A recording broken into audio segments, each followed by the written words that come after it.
Hola, bienvenidos todos una vez más a nuestro estudio bíblico en casa.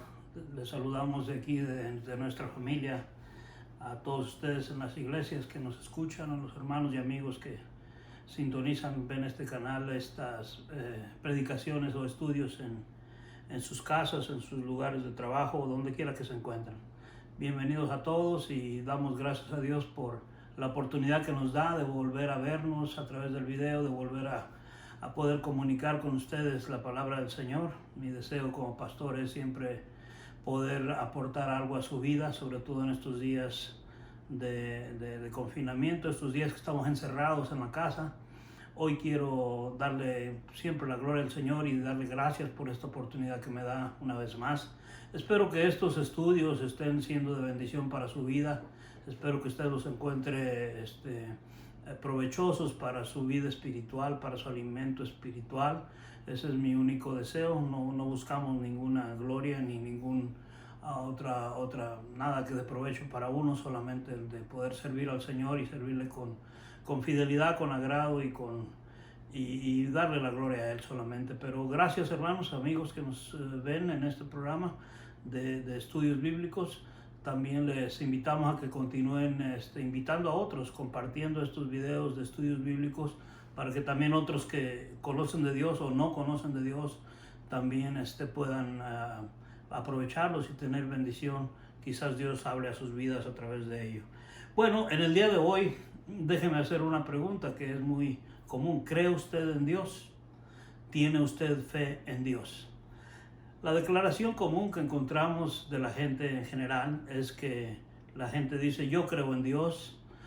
También es muy común escuchar en tiempos difíciles cuando explican algún problema. Yo tengo este problema, estoy pasando por esta dificultad, por esta situación, pero yo tengo mucha fe en Dios.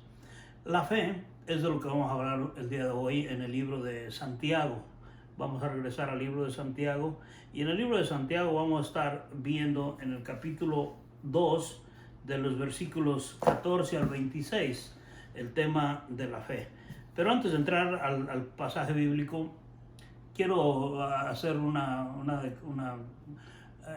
nota de que la fe básicamente es el conocimiento, es la confianza, es el compromiso que uno tiene con Jesucristo. Y esta fe, ese tipo de fe se requiere para la salvación.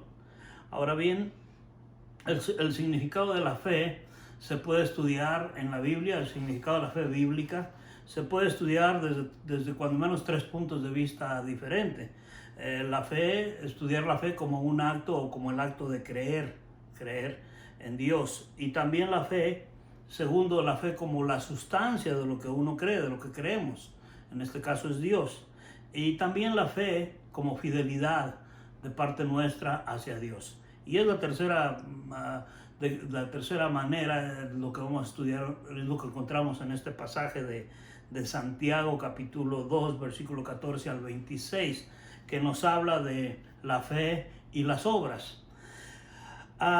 Realmente la fe, el acto de creer, eso se puede dar en cualquier manera o en muchas maneras, incluyendo entender que la fe como tal, como creencia nada más, es como una fe intelectual, cognitiva, le llaman algunos, cognoscitiva, le llaman algunos, de conocer. Pero también la Biblia nos habla de una fe salvadora, de una entrega total de parte nuestra hacia el Señor, como parte del don que Dios nos ha dado para creer en Él.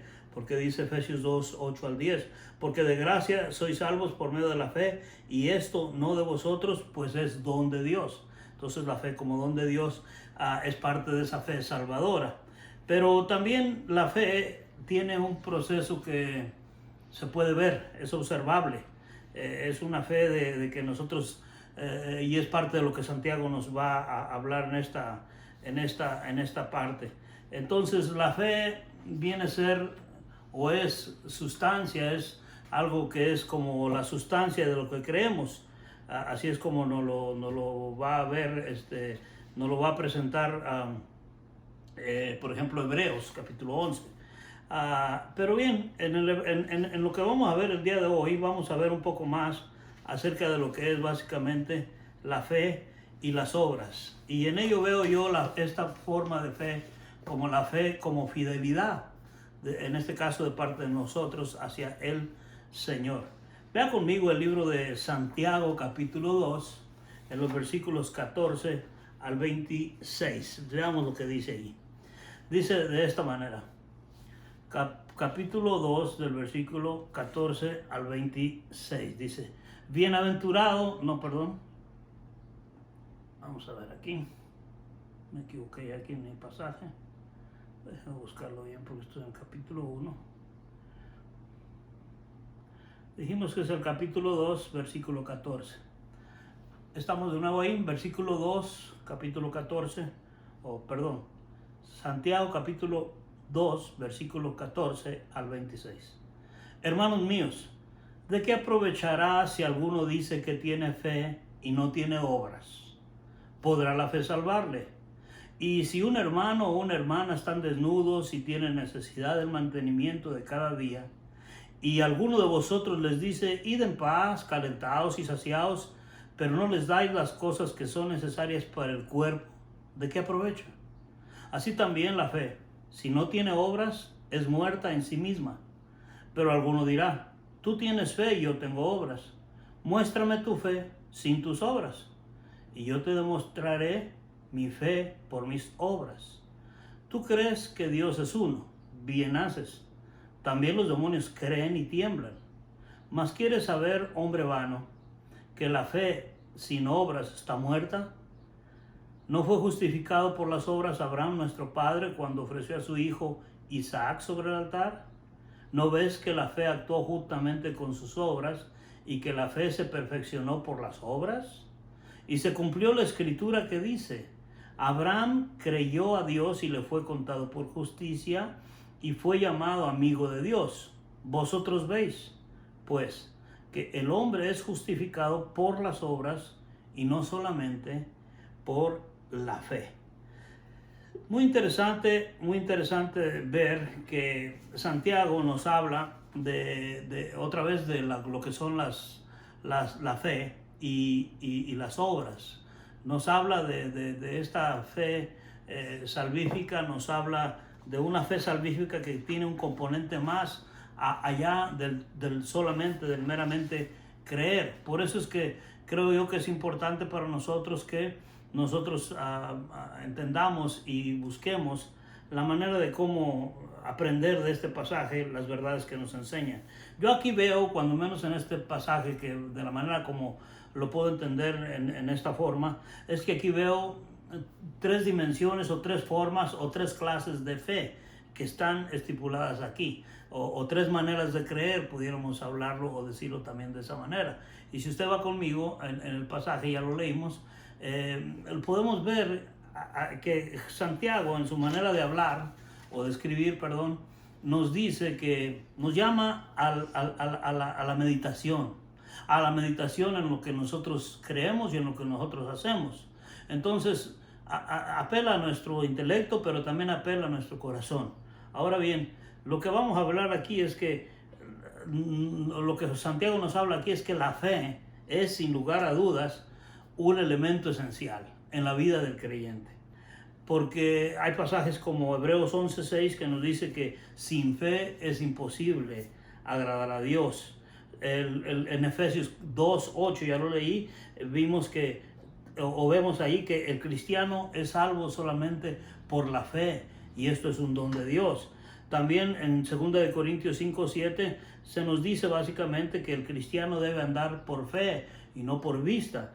Así que todo lo que hacemos, incluso Romanos 14:23 nos dice que todo lo que hacemos, si no lo hacemos con fe, se cuenta como pecado.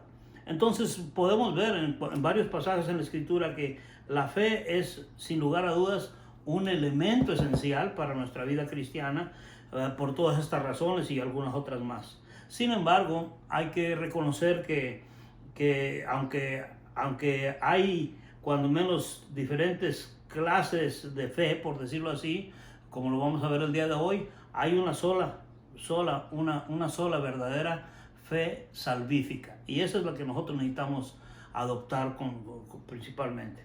Ahora, en este pasaje de hoy, aquí el autor habla de 3 clases de fe, como lo puedo describir yo, con un énfasis mayor, hace un énfasis mayor en aquella fe que es para la salvación del alma y que demuestra esa fe misma, que no es solamente subjetiva, pero también es objetiva, y que las dos cosas son importantes, ¿verdad? Ahora, comenzando con los versículos 14 al 17, en nuestro pasaje que hemos leído ya, en el que estamos estudiando, del 14 al 17, aquí encontramos la primera clase de fe.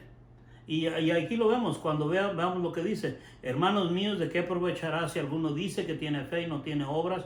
¿Podrá la fe salvarle? Esas son preguntas que hacen retórica. Realmente no puede salvarle si en esa forma una persona no demuestra obras como resultado de su fe o de su fe salvífica. Ahora el 15 dice: y si un hermano o una hermana están desnudos, tienen necesidad de mantenimiento de cada día, alguno les dice: id en paz, calentados, saciados, pero no les dice, no le dais las cosas que son necesarias para el cuerpo, la pregunta es: ¿de qué aprovecha? De nada, porque no está demostrando con obras una fe verdadera en Cristo Jesús. Ese es el ejemplo y la ilustración que él da para nosotros entender mejor. Pero ve el versículo 17 también, porque el versículo 17 nos dice: así también la fe. Después, esta es la conclusión de su enseñanza anterior. Si no tiene obras, vea usted cómo la clasifica: es muerta en sí misma. Así que aquí tenemos la primera clase de fe que nos presenta Santiago, una fe muerta. Ahora bien, todos entendemos claramente lo que significa la palabra muerta, muerto, muerte. Nos habla de algo que no tiene vida, algo que está obsoleto, algo que no sirve en cierta manera, porque no tiene vida, vamos, en ese sentido. Entonces, una fe muerta es la que encontramos aquí, del versículo 14 al 17. Y esta clase de fe lo que hace es hablar, pero no demostrar con hechos. Es decir, pone palabras en lugar de hechos. Puede decir: yo tengo confianza en Dios, yo creo en el Señor, pero a la hora de demostrar esa creencia no presenta hechos. Por ejemplo, la clase de persona que tiene fe en el Señor, una fe muerta, pues, la fe muerta, que es la que estamos observando nosotros en este momento, son personas que pueden tener el vocabulario correcto para hablar, para orar, incluso pueden tener la doctrina correcta de lo que es bíblicamente, pueden hablar de las doctrinas bíblicas en manera correcta, pueden citar versículos o textos completos de la Biblia correctamente, pero su andar no está de acuerdo con su hablar. Ahí es donde encontramos el primer problema. Por eso el ejemplo de Santiago en el versículo 15 nos dice: si un hermano o una hermana están desnudos, tienen necesidad de mantenimiento de cada día, y vosotros les dices: vete en paz, caliéntate, sacíate, pero no le das nada para suplir su necesidad, estás demostrando que tienes una fe muerta. Esa es la conclusión a la que nos lleva el versículo 17 de Santiago, capítulo 2. Entonces, básicamente, esta fe muerta es una fe de conocimiento, es una fe intelectual, es una fe de que dice: yo creo y así lo pienso y así lo creo, es un valor que yo tengo en mi mente. Muy bien, pero es solamente una fe intelectual, es decir, que en su mente la persona puede conocer la doctrina de la salvación, por ejemplo. Yo sé que Jesús es el que salva, yo sé que Cristo murió por los pecados del mundo, y yo sé que Él es mi Salvador, porque yo sé que Él, así dice la Biblia y todo esto. Entonces, tiene ese conocimiento incluso bíblico, pero no se ha sometido, nunca se ha sometido a Dios, ni tampoco ha confiado en Jesucristo totalmente o completamente para la salvación de su alma. Son personas que por un lado te pueden decir, o pueden decir a alguien, yo creo en Dios, yo creo que Jesús me ha salvado, yo creo que Jesús es mi Salvador, pero a la hora de pensar en la muerte y se le hace la pregunta, o él o ella se hace la pregunta: pero no sé si cuando muera yo vaya a ir al cielo. No hay seguridad de salvación, por ejemplo. ¿Por qué no hay seguridad de salvación? Porque ha creído en su mente, pero no en su corazón, por decirlo así. O sea que es una persona que tiene fe, pero en una fe muerta, porque no ha recibido, no ha entregado su vida totalmente al Señor. Y esa fe no es la que realmente el Señor desea para nosotros, ni es la fe que Él quiere que nosotros presentemos a donde quiera que vivimos. Ahora bien, esta persona que tiene la fe muerta, esta persona que, como la describe Santiago otra vez, son personas que conocen las palabras correctas, que las tienen ahí en su mente, las hablan, pero no las pueden apoyar o constatarlas con sus hechos. Es lo que está dándonos el ejemplo él. Entonces, dicen una cosa, pero hacen otra. Ahora, la pregunta es, ese tipo de fe, si alguien cree así, de esta manera, como nos describe Santiago, esta no es una fe salvífica. ¿O usted cree que esa clase de fe muerta le podrá salvar a alguien? Si usted tiene esa clase de fe muerta, ¿usted cree que a usted le puede salvar? No, porque 3 veces en este pasaje enfatiza Santiago mismo que la fe sin obras es muerta. Y si es muerta, quiere decir que no puede producir nada, mucho menos la comunión con Dios para salvación. Entonces, el versículo 17, el versículo 20, el versículo 26, Santiago declara claramente, muy enfáticamente, que la fe sin obras es muerta. Entonces, cualquier declaración de fe que no tiene como resultado una vida transformada por el Espíritu, una vida que produce buenas obras, entonces es una declaración falsa, y en las palabras de Santiago es una fe muerta. Y una fe muerta básicamente es algo falso, es una falsedad. Esto es lo que produce en la persona que la posee, simplemente un falso sentido de seguridad eterna. Esa persona se siente que está segura en su seguridad eterna, pero como tiene una fe muerta, en realidad no tiene la seguridad de su salvación, y eso es realmente algo atroz, algo que no debe de estar en la vida de alguien. No debe de estar, porque el Señor vino para salvarnos, y para salvarnos, para que el que cree en Él no se pierda, dice el pasaje más conocido de la Escritura, Juan 3:16, para aquel que cree no se pierda, mas tenga vida eterna. Entonces, debemos estar nosotros alerta de no poseer esa clase de fe intelectual.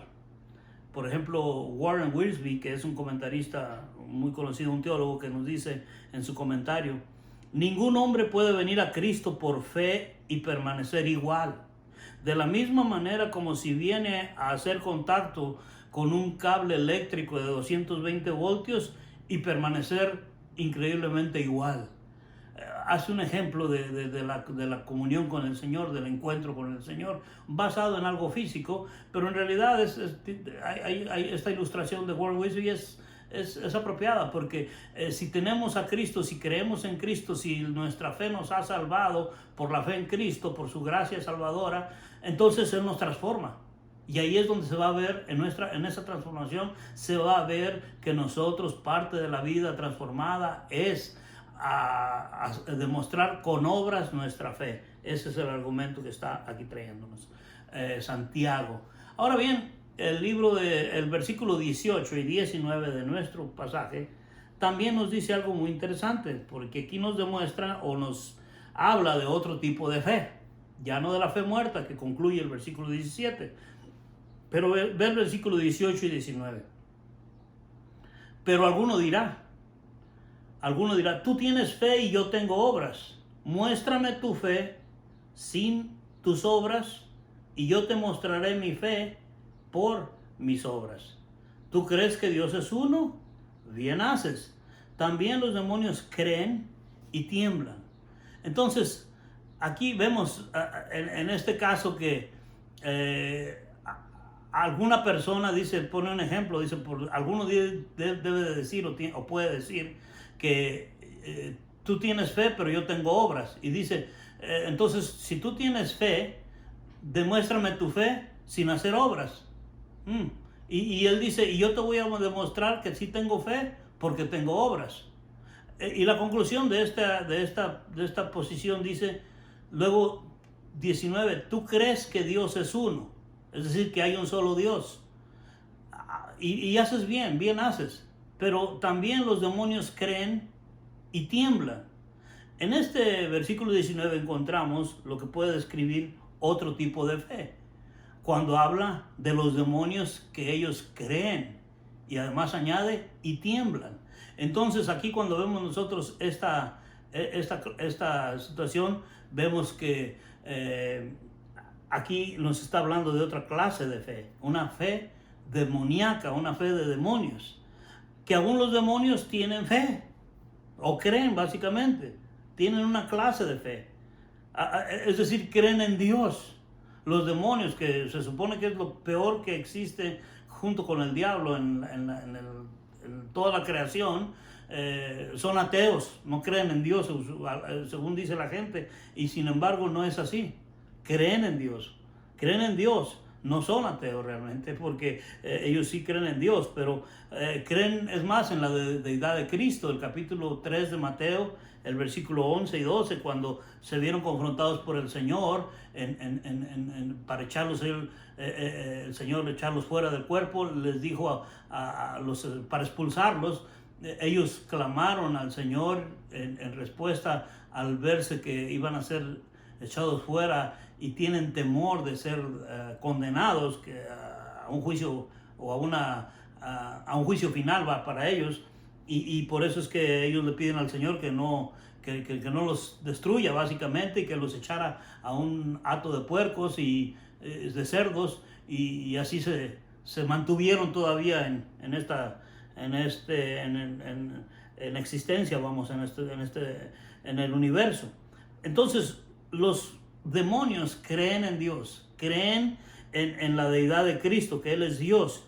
También creen que hay un lugar de tormento. En Lucas capítulo 8, versículo 31 encontramos esa verdad. Y además creen que el Señor Jesús va a ser el juez de todos ellos.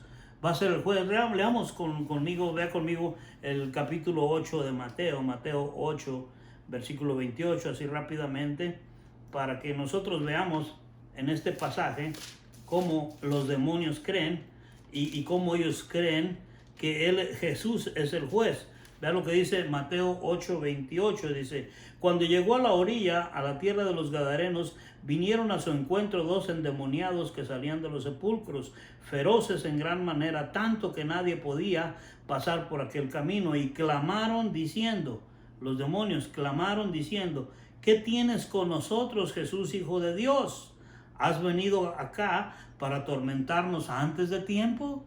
O sea, ellos saben que tienen un juicio delante de ellos, pero que ellos consideraban en este momento que el Señor los está sacando, echando fuera de un hombre que estaba sumamente dañado por ellos, que ellos pensaban que los iba a enjuiciar ya mismo. Pero ¿por qué le piden esto al Señor? ¿Por qué claman al Señor y le dicen que todavía no es su tiempo? Le reclaman que todavía no es el tiempo, porque ellos entienden, ellos saben que Jesús es el juez. Entonces los demonios, que es lo peor que existe en el universo, en las cosas creadas, aún ellos creen. Y esta es una clase de fe que la tiene en evidencia Santiago, que no nos habla solamente de una fe muerta, pero también nos habla de una fe demoníaca. Entonces, así como vimos que el hombre con una fe muerta lo único que es tocado, por decirlo así, es su intelecto, los demonios también son tocados básicamente por sus emociones. Ellos creen, y añade Santiago, y tiemblan. El acto de temblar de una persona, así como nos lo describe incluso en este versículo, es alguien que por temor a ser, en este caso los demonios, a ser enjuiciados por el Señor o a ser condenados, y ya saben su día que van a ser castigados, tiemblan. Es decir, demuestran una forma de sentimiento. Entonces, así como la fe muerta es solamente intelectual, la fe de demonios es solamente emocional, por decirlo así. Entonces, ninguna de estas fees son las que el Señor está buscando en nosotros.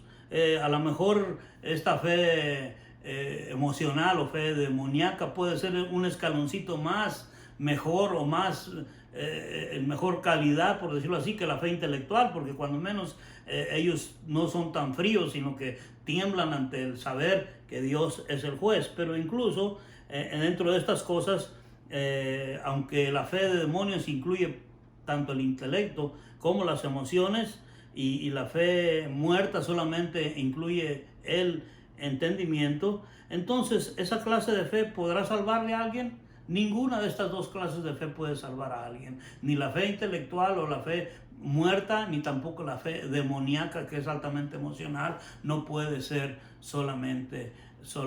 no pueden ser fe salvífica.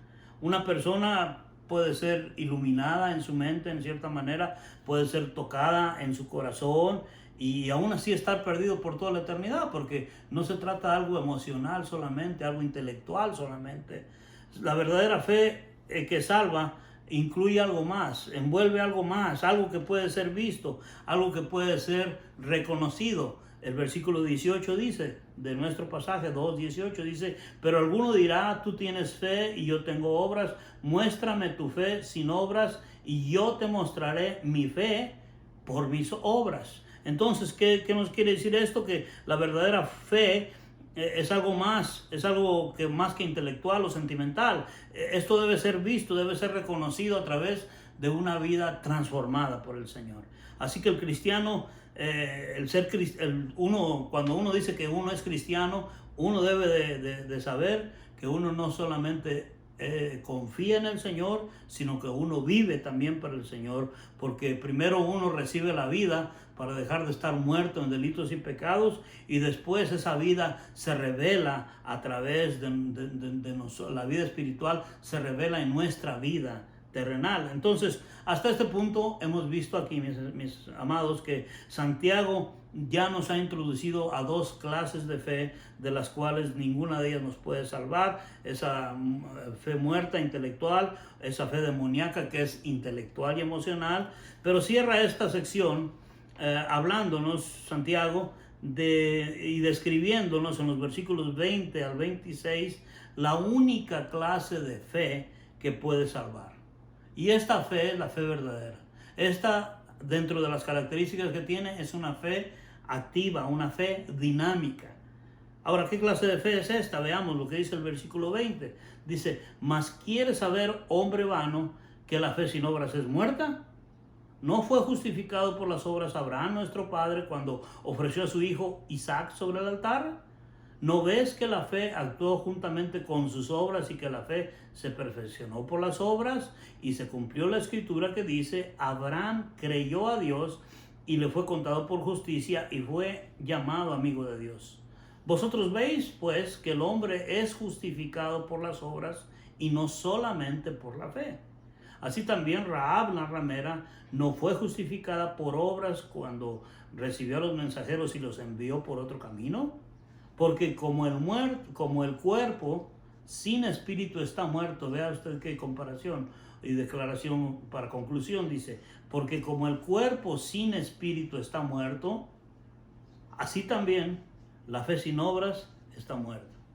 Entonces, nosotros ahora aprendemos que Santiago nos habla, habiendo puesto por comparación la fe muerta, la fe demoníaca, ahora nos habla de la fe verdadera, una fe activa, una fe dinámica, y esta es la clase de fe que nosotros encontramos, por ejemplo, en la declaración de Romanos 10:17, que dice, así que la fe es por el oír y el oír por la palabra de Dios. Entonces, esta es la clase de fe que está basada en la palabra de Dios.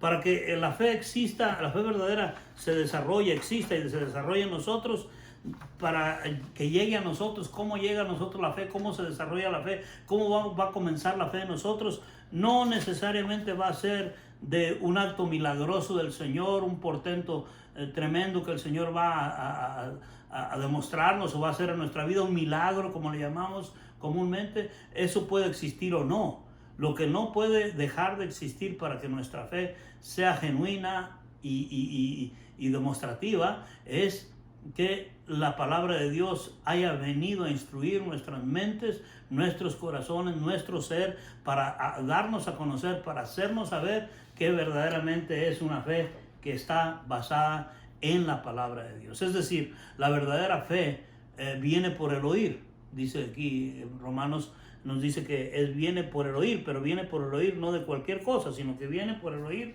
de la palabra de Dios. Aquí lo vimos en Romanos 10:17. Ahora bien, Una fe dinámica, entonces, o una fe activa, envuelve todo el ser del hombre. Una vez que hemos creído, se va a demostrar en nuestra vida. Se va a demostrar en nuestra vida. La fe muerta, lo único que toca es el intelecto. La fe demoníaca incluye el intelecto y las emociones, pero la fe dinámica incluye tanto el intelecto como las emociones, así mismo como la voluntad para hacer cosas, para hacer las cosas. Entonces, ¿la mente qué hace? Bueno, nuestra mente nos hace entender la verdad.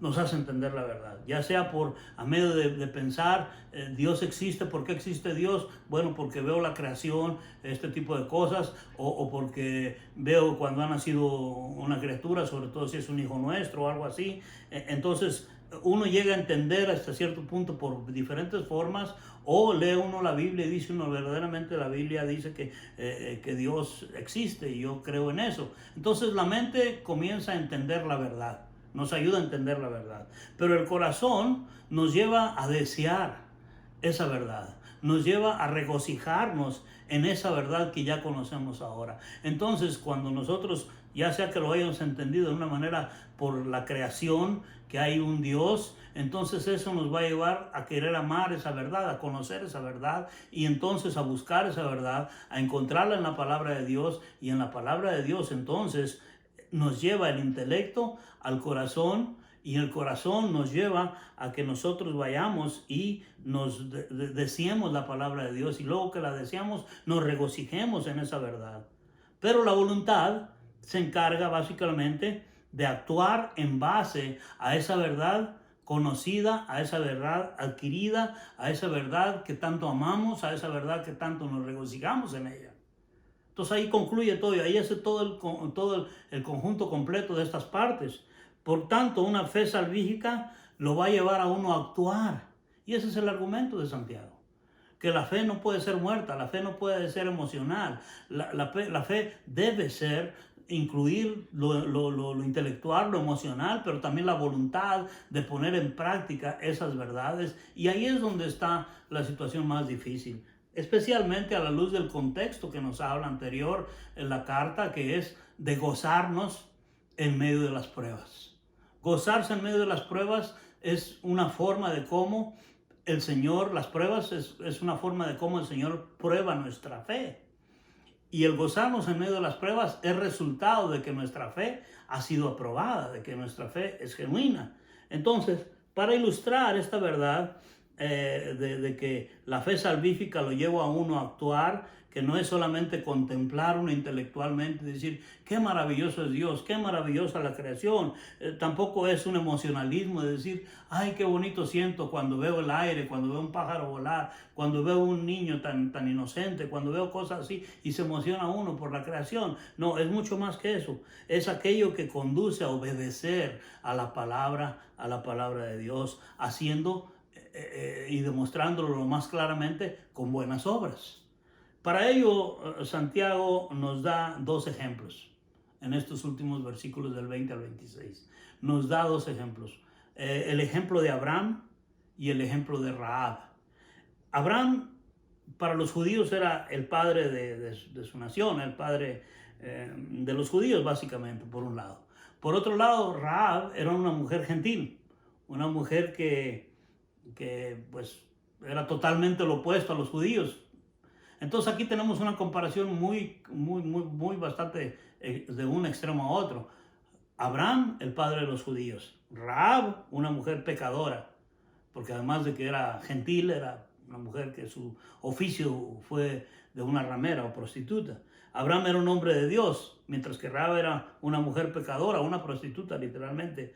Abraham se le consideraba, o Dios lo consideró, amigo de Dios. Y Rahab pertenecía al grupo de los enemigos de Dios. Ve aquí dos personajes muy contrastantes completamente. Y sin embargo, Santiago los trae a colación, los trae a presentarnos como ejemplos de que no importa dónde tú te encuentres en estas posiciones de ser un amigo de Dios o un enemigo de Dios, finalmente, cuando una persona en la condición que se encuentre llega y pone en obra su fe, eso le va a justificar porque está diciendo algo mucho más que solamente yo creo en Dios. Yo creo en Dios como dijera Abraham, en el Dios de mis padres o en el Dios verdadero. O los judíos pueden decir yo creo en el Dios de mis padres antepasados. La gentil puede decir yo no creo en ese Dios, pero por alguna razón viene como aquella mujer que dijo yo ahora quiero seguirte a ti y que tu pueblo sea mi pueblo y tu Dios sea mi Dios. Entonces, aunque adoptemos o alguien adopte a Dios como tal, debe demostrar, tanto el uno como el otro, esa fe verdadera. Entonces, ¿qué tenían en común estas dos personas?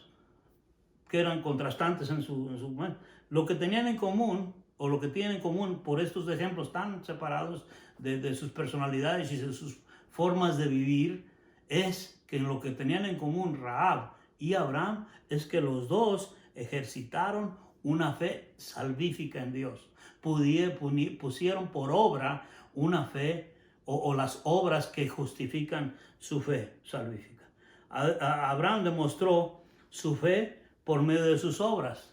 El versículo 20 al 24, en nuestro pasaje lo vemos, y en la parte de la 25 al 26, vemos que Rahab lo que demuestra es su fe por medio de sus obras. Y si usted no está familiarizado con estas historias, básicamente a Abraham el Señor le pidió que sacrificara, que llevara a su primogénito hijo, al único hijo, al primer hijo que tuvo, que lo llevara a sacrificarlo a un monte para Dios. Y eso era algo, pues, es algo impensable para alguien, pensar que alguien va a hacer ese tipo de sacrificio. Y sin embargo, Abraham, creyendo que Dios tenía una razón y un motivo y una verdad en por qué hacer esto, aunque él emocionalmente seguramente no lo quiso, aunque racionalmente quizás no lo entendió y no le encontraba la razón, de alguna manera él creyó en Dios por encima de esas cosas, y el llevar a poner en obra, ya llevar al muchacho y tenerlo listo ya casi para sacrificarlo, entonces Dios habla a su vida y le dice no tienes que hacerlo, es solamente una prueba de tu fe básicamente, y tu fe la has pasado, la has aprobado.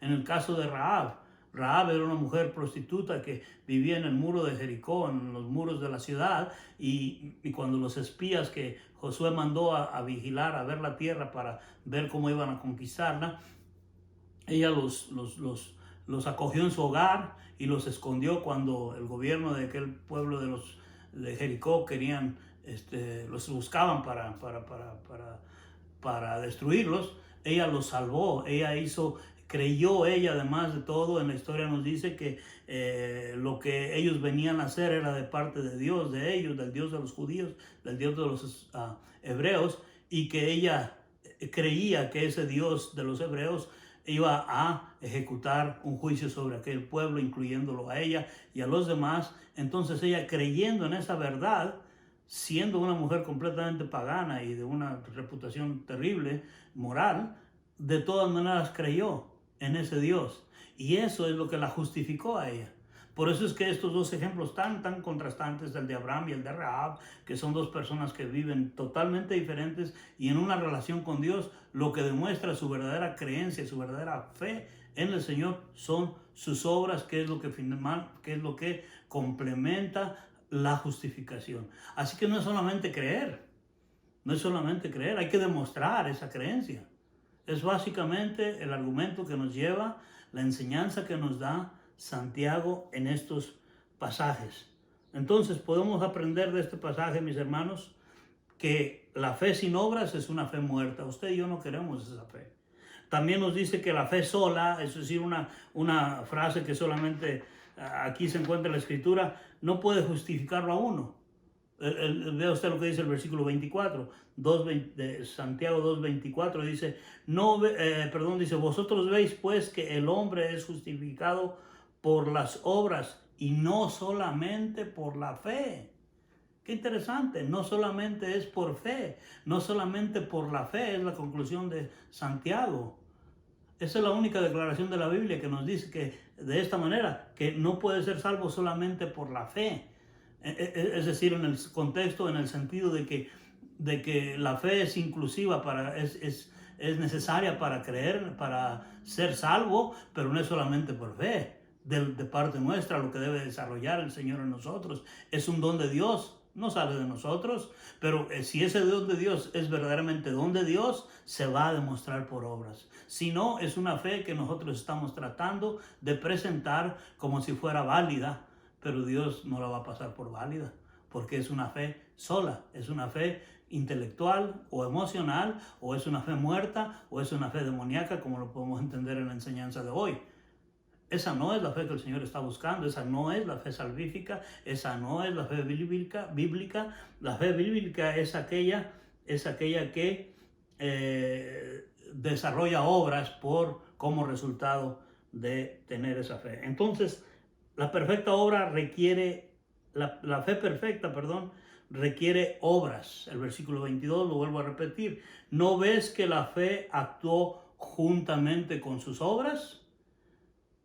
Y que la fe se perfeccionó por las obras. O sea, son dos elementos importantes en la fe. La fe y las obras están entretejidas, están amalgamadas. No se pueden separar una de la otra y decir, bueno, tú eres salvo por la fe, pero yo por las obras. No, las dos cosas deben de ir aquí. No se puede ser salvo solamente por la fe, es el argumento de Santiago. Tampoco puede ser salvo solamente por las obras. Esto es lo que podemos aprender de esto y de otros pasajes que entendemos en las cartas de Pablo. Ahora bien, hermanos, amigos, yo creo que es necesario que cada uno de nosotros como cristianos examinemos nuestras vidas, nuestros corazones, que nos aseguremos que realmente nosotros poseemos una fe verdadera, salvífica, una fe dinámica. Porque hemos estado hablando en las últimas semanas en nuestro estudio de aquí en casa y aún en algunos de los sermones de los domingos. Por ejemplo, el último domingo hablamos de aquella mujer que el Señor sanó a su hija, le echó fuera un demonio a lo lejos desde un lugar remoto, y estando la niña en su casa, la hija en su casa, el Señor la sanó. Ahora, una declaración que el Señor le dice a la mujer: oh mujer, grande es tu fe. Ahora, ¿cómo demostró aquella mujer de la historia en nuestro pasaje anterior, en el sermón anterior? Demostró su fe yendo a Jesús, buscando a Jesús, perseverando en que Él podía hacer las cosas, demostrando que no era solamente creer y quedarse en su casa y decir, yo creo que Dios aquí puede salvar a mi hija. Eso era bueno si no tuviera otra manera de hacerlo. Pero había otra manera. Había que ir a buscar a Jesús. Hoy también nosotros podemos creer en Dios intelectualmente y decir, bueno, yo creo que Dios me va a suplir todas mis necesidades. Yo creo que Dios me va a sacar de todas mis situaciones difíciles que estoy pasando. Yo creo que Dios, al último de todo, si perdiera yo la vida aquí, el Señor me debe de llevar al cielo porque yo tengo fe en Él. Así simplemente. Bueno, ¿de qué manera nosotros demostramos nuestra fe en el Señor?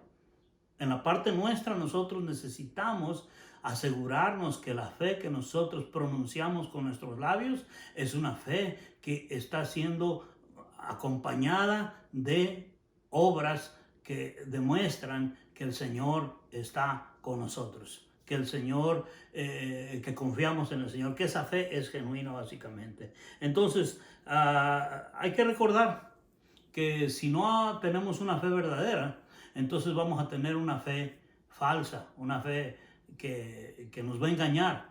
Y recordemos que Satanás es el engañador, y una de las armas que Satanás usa siempre en muchas formas es la falsificación.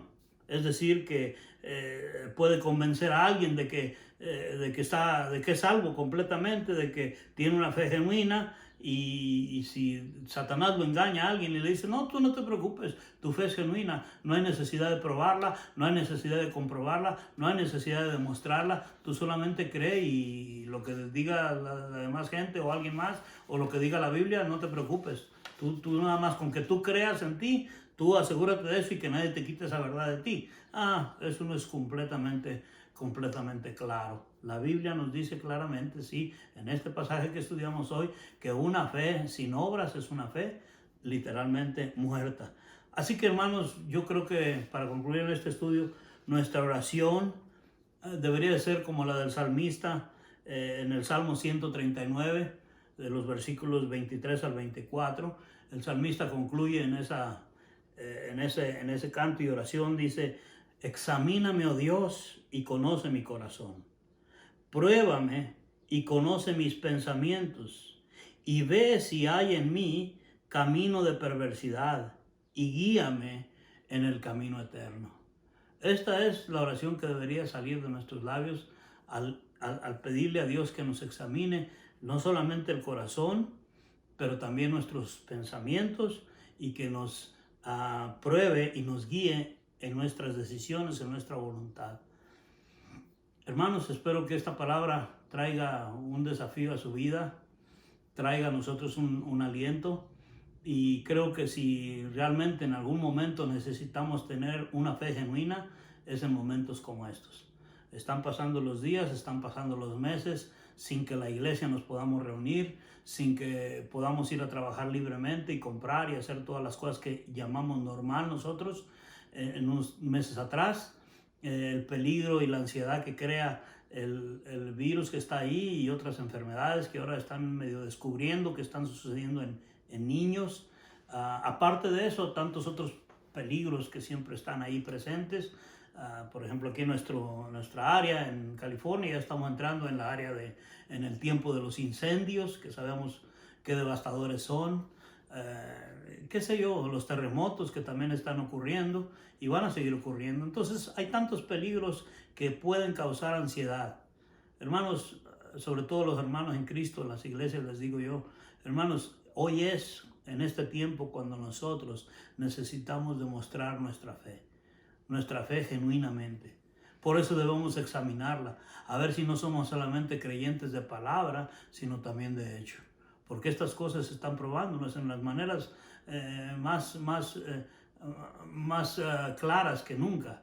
Aún en nuestra manera de creer. ¿Cree usted que el Señor va a sacarnos adelante? A lo mejor podemos decir, por decir, sí, claro que sí creo. Y entonces, ¿de qué manera lo cree usted? ¿Está usted buscando a Dios? ¿Está usted esperando en el Señor? ¿Está usted realmente fortaleciendo su fe en el Señor? A tal punto que usted no tiene ese temor de que si hoy usted no tiene trabajo, el día de mañana el Señor suplirá. De que el Señor puede confiar en esas promesas de Él, de que si el día de mañana usted pierde la salud, o alguien en casa pierde la salud, ya sea por esta condición que está alrededor o otra más, usted seguirá confiando en Él, o su fe se va a devastar, su fe se va a quebrantar. Entonces, esto es necesario.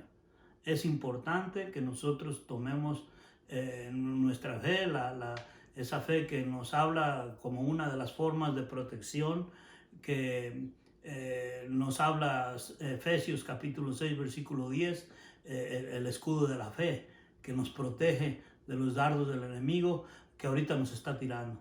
Satanás ahorita está bombardeando la mente, sobre todo a los creyentes, diciendo: ¿te das cuenta?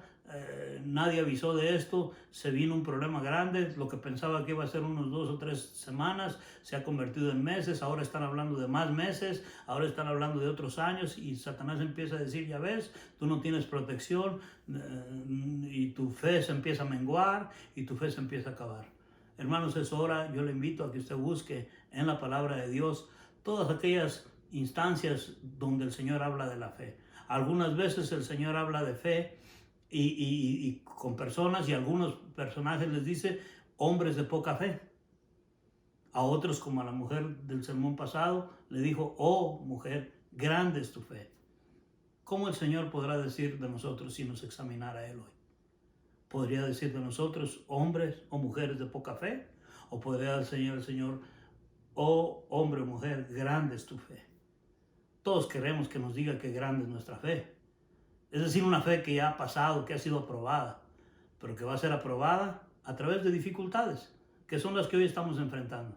Así que si estas dificultades que hoy estamos pasando, mis hermanos, mis amigos, que demuestren que tenemos una verdadera fe en el Señor.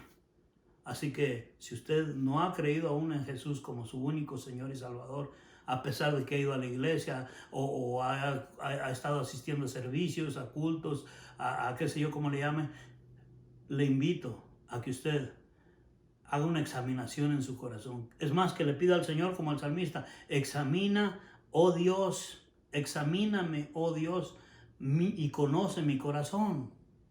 Y pruébame. Y conoce mis pensamientos. Está pidiendo, hazme una prueba intensa en mi ser, en mi espíritu, en mi alma. Y ve si hay en mí camino de perversidad. Lo más seguro es que sí. Y entonces la petición del salmista es, y guíame en el camino eterno. Hermanos, amigos, esto es lo que necesitamos nosotros el día de hoy. Muchos están deseando hacerse la prueba del virus, a ver si está contagiado o no. O a ver si estuvo contagiado y ahora está inmune. Puede ser importante, no sé, cada quien tomará una decisión ante eso, qué tan importante es para usted. Pero para mí, y lo que quiero proyectar el día de hoy, es que es más importante que Dios nos haga la prueba de la fe a nosotros para ver si estamos en la verdadera fe. Porque si tenemos la verdadera fe, estamos seguros en Cristo. No importa que nuestro cuerpo aquí quede, que, reitero, como siempre, aquí vamos a dejar este mundo, porque así dice la Biblia. Pero nuestra fe, que vaya intacta, que vaya superando, que vaya creciendo, que vaya aumentando. Eso es lo que el Señor desea de nosotros, que si tenemos poca fe, nuestra fe se aumente, crezca para llegar a tener una fe que a Dios agrada en todo momento. Oremos. Señor, gracias por esta palabra tuya. Señor, te ruego que todos aquellos que están escuchando este mensaje, viendo este mensaje, que mediten, Señor, que tu Espíritu Santo con esta palabra tuya llegue a sus corazones. Sé, Señor, que algunos estarán, Señor, indecisos, algunos estarán incrédulos, algunos estarán resistiéndose a estas verdades, Señor. Señor, y muchas veces puede ser por la persona que las da, por la forma que las da, que es incompleta o es en una forma que lo entienden defectuosa. Pero tu palabra es la verdad, Señor. Tu palabra es la verdad y es perfecta y es poderosa. Y en boca o en manos o en el instrumento que sea enviada, no es lo importante. Lo importante es que tu palabra que llega a nuestros corazones, Señor, que cumpla ese propósito para el cual tú la enviaste. Si esta palabra que hoy has enviado a través de este medio, Señor, llega a tantas vidas o algunas vidas, yo te pido que tu Santo Espíritu, Señor, la tome y convierta corazones, transforme vidas y, Señor, a cada uno de nosotros, los que ya somos creyentes y sabemos que somos salvos, que nos lleve a un mejor encuentro contigo cada día. A ti sea el honor, la gloria y la alabanza. En el nombre de Cristo Jesús, Señor nuestro, oramos. Amén y amén. Un saludo a todos, hermanos, una vez más. Espero que este próximo domingo nos visite en el sitio de internet del canal de YouTube de Faith Community Church SCV, son las siglas de Santa Clarita Valley, SCV pequeña, para que nos busque en internet, para que busque más palabra de Dios y que el Señor siga bendiciendo sus corazones y los nuestros también. Que el Señor les guarde, les cuide. Les amamos mucho, especialmente a la iglesia Logos, a la iglesia Faith Community Church aquí en California. Bendiciones a todos y cada uno de ustedes que se encuentran por ahí. Hasta pronto. Dios les bendiga.